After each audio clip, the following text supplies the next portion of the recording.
draw a little diagram, kind of a little compass, things that other people have said, but I look at that, this is there's layers.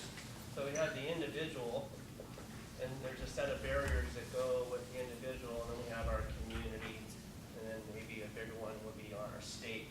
But the individual barriers for individuals, some of them have been talked about. I mean, in the military culture, not asking for help. You're in culture, you're socialized to not ask for help. And so in a matter of, a demobilization and for the Oregon Guard, they go from being, in a hostile fire zone back to their own community, and we automatically expect them to come take advantage of all these services that you have. And they've just been in a culture for 12 months or how long they were deployed that discourage them asking for help. So that there's going to be a struggle for the individual asking for help. Okay? And then Joby mentioned there's definitely huge systems issues. There's at Roseburg VA, every time I give a phone number out, I call that phone number now first because I want to know what that person's going to get. And when I call and ask for, I need to talk to HR about something, I call HR and I can't get through all day long, or the voicemail I'm calling tells them to call yet another number. I think this is what veterans deal with when they call the VA to get something. They get a number to call another number.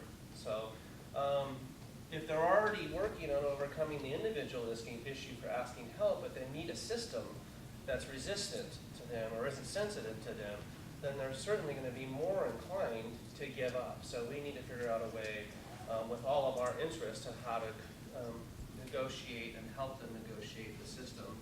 And that might be making the phone call with them. And so we are also encountering the barriers, and then we can come up with interventions to address those barriers. When my wife was pregnant, I took a pregnancy class. Did you go? And so they tried to build an empathy model for my wife's delivery. Did you have that? Did they make you grab the bottom of your lip? All the men in the room? Grab really and squeeze hard? And we all did that. And then they said, okay, pull your lip over the top of your head. Well, that was as close as a man could get to understanding what childbirth is like. Think it's different for combat? Think it's different? Think you could develop an awareness about an experience that you haven't had yet? That's one comment. Another comment is that if we focus on developing access and we don't develop capacity, we're not going to go anywhere. What Dean just showed us here with the individual, once they reach out and they try to get resources and they're denied or delayed, that's the last time they'll come forward for us. So that's a problem. So just increasing access or struggling to increase awareness about something that you can't wrap your mind around at all, I promise you that, that's a difficult road. The challenges that I see that veterans, both citizen soldiers and soldiers face, is in housing, employment, education, and really an accurate view of what the services are about. And I am a clinician, and I will say to you that words mean things in my world. I have definitions for stress and trauma. Those mean they're not colloquial. They're not like, oh yeah, there's stress. That doesn't cover it. And so educating the community about that and about the viability of treatment services is really important.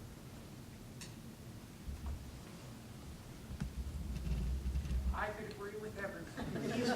I really liked your diagram. That really shows it. And I know myself as a veteran, I've called Roseburg and gotten the number, and it tells you to dial another number, you dial another number, and then it tells you to call back. Personally, I can tell you after 3 times of that, I've given up. I no longer call that. It's done. And we have veterans coming home now that, like Dean says, they aren't so eager to reach out for help.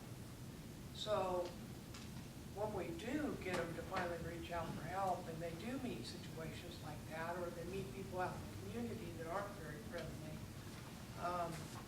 it's very easy to go back inside of yourself. That's a very simple transition to move back into.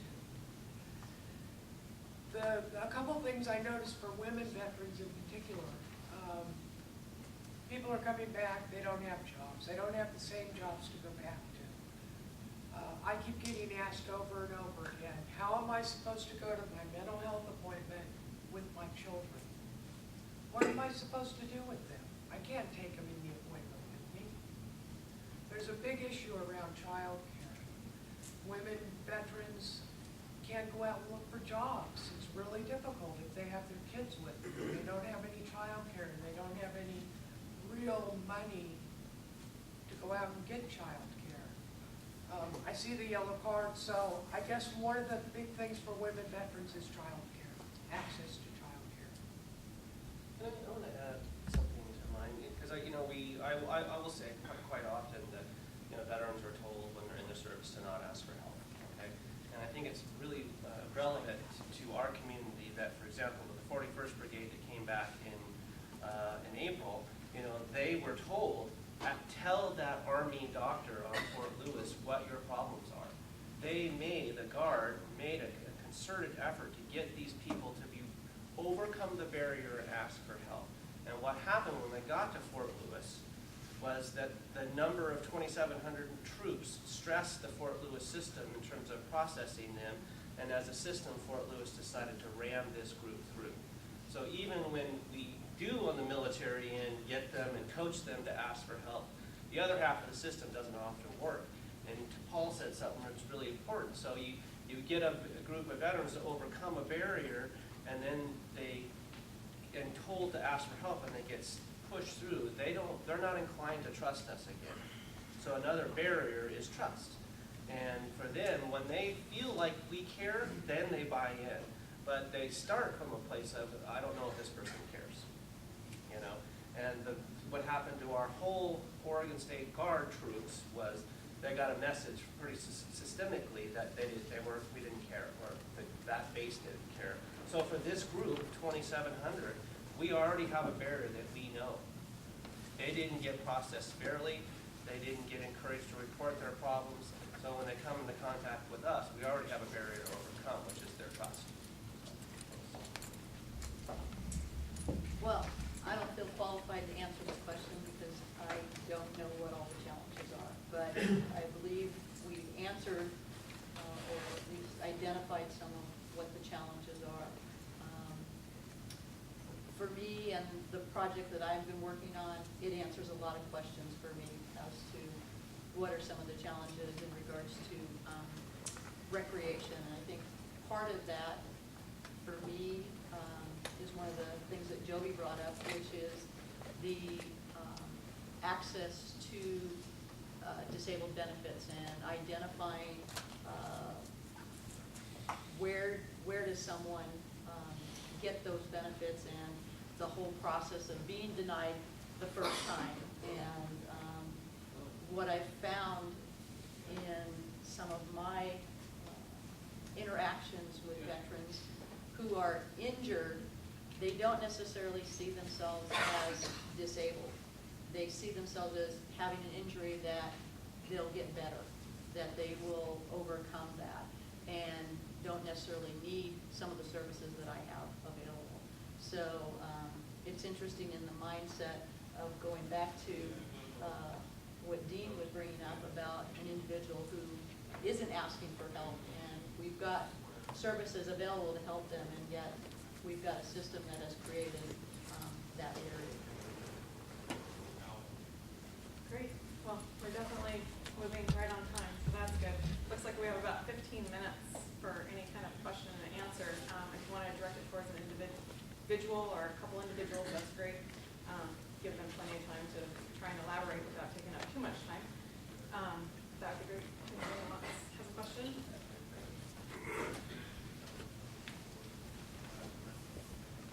Colin? I have a question. When we talk about advocating for veterans or being an ally of veterans, can any of you talk more about what we should be advocating for or working towards? It sounds like some coordination or access to services, building awareness. Could we talk a little bit more about that? Because a lot of the people in the room are looking for how to be effective in our advocacy and also how to be more inclusive and welcoming in our community. And anyone, yeah, please. I'll chuckle.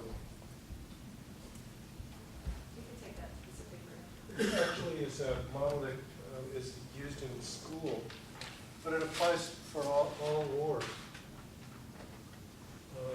We use this in public ed.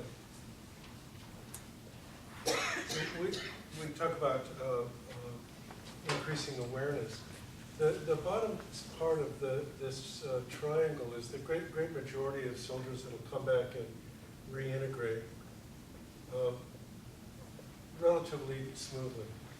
These folks will have challenges and will reintegrate. And these folks up here will suffer. About 8 maybe to 12-15% of the population will suffer. And so when we talk about what kinds of services, you want to direct services to each one of these populations.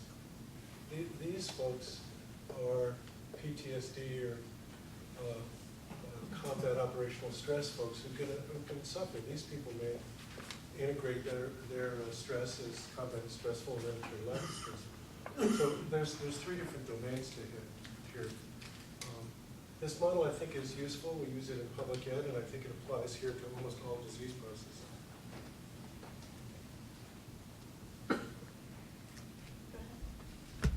I'm with the Experience Works program. We help people 55 and over, low income, help them get more training so they can get back into the job market. And I wondered how much you see people that are 55 and over in this situation, needing work and not being able to come to it. How many, do you have an age groups, Phil, like on the last emails, the ages of folks that you're back? We had everybody from 19 to 44 on this deployment, so, and we could have had some over the 44. It's the same everywhere. It doesn't matter what age it is. For the younger kids, maybe they haven't started a career yet.